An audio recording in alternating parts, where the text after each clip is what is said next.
Topic is cutting tools for VMC machine. This is a end mill of a machines for cutting a block for materials reviewing.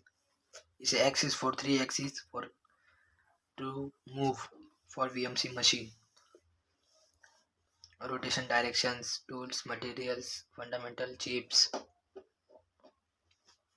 This is types of pictures of end mill for clockwise and anti-clockwise for reviewing, for machines for cutting, and direction for two clockwise and anti-clockwise and clockwise.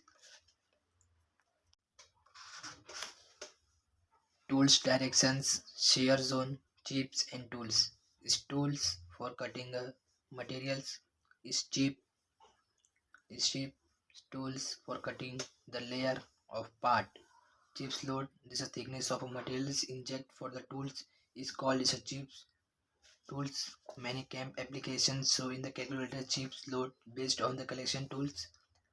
Partimen standard speed and the linear speed rate.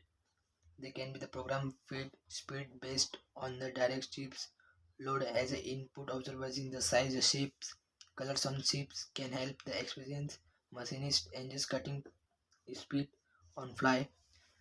This is chip load tools rotations for cutting materials for Z axis and X axis for a picture show in dimensions